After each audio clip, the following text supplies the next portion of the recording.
আর ছাত্র শিবিরের রাজনীতি হচ্ছে 10%। আমরা মাত্র 30 জনের বডি দিয়ে পুরো বাংলাদেশ চালাই। আমাদের এরকম 700 সদস্য বিশিষ্ট কমিটি নাই যে যার নামই চেনে না।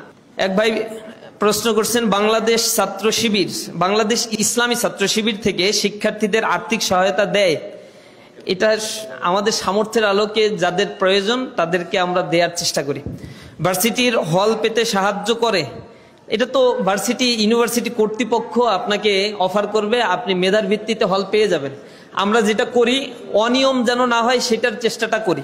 গণরুম, গেস্ট রুম কালচারগুলো ভেঙে দেওয়ার জন্য চেষ্টা করি। মেধার ভিত্তিতে যেন সিট পায় সেই বন্দোবস্তটা আমরা শুধুমাত্র করতে পারি। বাদবাকিটা যেন কর্তৃপক্ষ বায়াস না হয় এই ব্যাপারে আমরা প্রেশার ক্রিয়েট করি। ছাত্র শিবিরের সদস্যরা রাজনীতি করে কিভাবে? তাদের সিজিপিএ হাই থাকে। আমাদের রাজনীতির পাশাপাশি একটু পড়াশোনাও করতে হয়।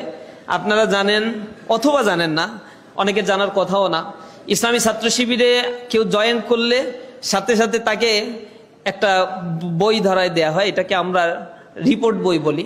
ওই রিপোর্ট বইয়ের মধ্যে 14টা 15টা কলাম থাকে। তার মধ্যে 4র্থ নম্বর বা 5ম নম্বর কলামে থাকে পাঠ্যপুস্তক অধ্যয়ন, লাস্টের দিকে একটা কলামে থাকে পত্রপত্রিকা অধ্যয়ন নিয়মিত করেছে কিনা, এরপরে একটা অংশের ভিতরে ক্লাসে উপস্থিতি ঠিকমতো করেছে কিনা। এই জিনিসগুলো তাকে প্রতিদিন লিখতে হয়। আর মাস শেষে একটা দিন তাকে ডেকে নিয়ে এসে পড়াশোনা, কোরআন হাদিস, নামাজ, এরপর হচ্ছে মানুষকে ভালো পথের দিকে আহ্বান জানানো, সেলফ ক্রিটিসিজম, এই কাজগুলো করেছে কিনা এগুলোর হিসাব কিতাব নেওয়া হয়। এই হিসাব কিতাব আবার স্তর ভিত্তিক কঠিন এবং সহজ করা হয়। যারা নিউ কামার সংগঠনে ইন্ট্রেন্স করে তাদেরকে ইন্সপাইরেশন দেওয়া হয়।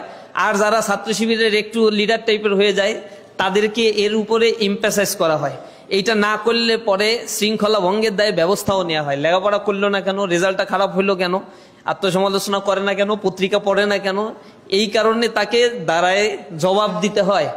যার ফলশ্রুতিতে এই বেচারা তার জীবনের সময়গুলোকে ম্যানেজ করে চলতে বাধ্য হয় এবং সেই পেশারের মধ্যে তাকে নিয়ে আসা হয় যেটা তার বাবা মাও হয়তো কখনো কল্পনাও করতে পারে না।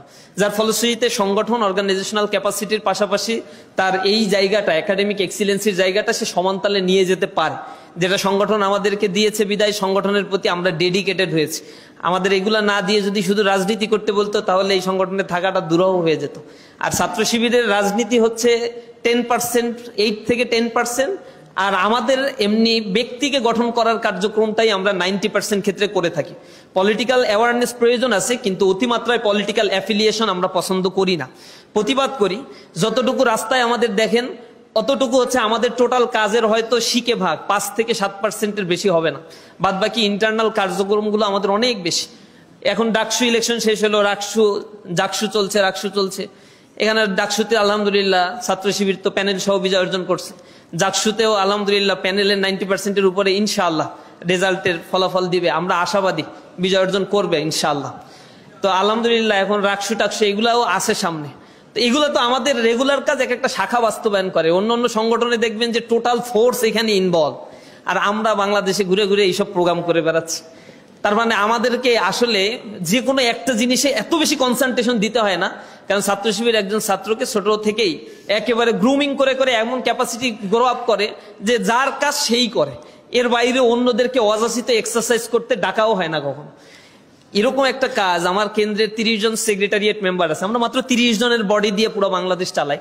আমাদের এরকম 700 সদস্য বিশিষ্ট কমিটি নাই যে যার নামই চেনে না, ওরকম সিস্টেম না আমাদের।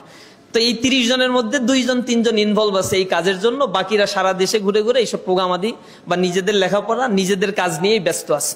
আমরা কোনো নেতার পেছনে ঘুরে ঘুরে সময় ব্যয় করাকে অপছন্দ করি।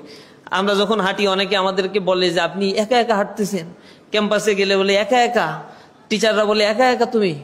তো আমরা বলছি আমার সাথে কে আসবে, কে যাবে, আমার পকেটে টাকা আছে যে তারে আমি চালাইতে পারি। আর আমাদের সংগঠনে কাউকে নেতার পেছনে ঘোরানো সম্পূর্ণ অপছন্দ করা হয়। নেতা তার মতো করে ঘুরবে। গত 2 দিন ধরে ডাকসুর বিপিজিএস যখন ক্যাম্পাসে একা একা হাঁটতেছে, কিছু ছাত্র দেখে বলছে বিপিজিএস একা একা হাঁটে। এটা আশ্চর্য লাগছে তার কাছে। তো ওদের কাছে জিজ্ঞাসা করছে ভাই একা? বুঝতে তো একাই তো, আমি তো ছাত্র, আমি একা ধোকা পাবো কোথায়? ধোকা চলতে গেলে তো পকেটে টাকা উল্লাপাল্টা ইনকাম করতে হবে। ডাকসুর বিপিজিএস এর তো উলট পালট ইনকামের সুযোগটা নাই, তার তো আসলে স্কোপটা খুবই লিমিটেড। সুতরাং আমাদের সংগঠন ছোটবেলায় যখন সংগঠনে ইনক্লুড হয় ছাত্রদেরকে আমরা সেভাবে গড়ে তোলার চেষ্টা করি। তো এরকম না, আবার অনেকে আবার প্রাথমিক পর্যায়ে প্রশ্ন করে যে ছাত্র শিবির কি শুধু মেধাবীরাই করতে পারে?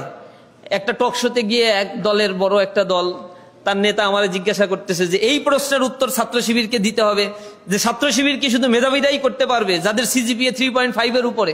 যদি এর নিচে হয় তাহলে কি শিবির করতে পারবে না?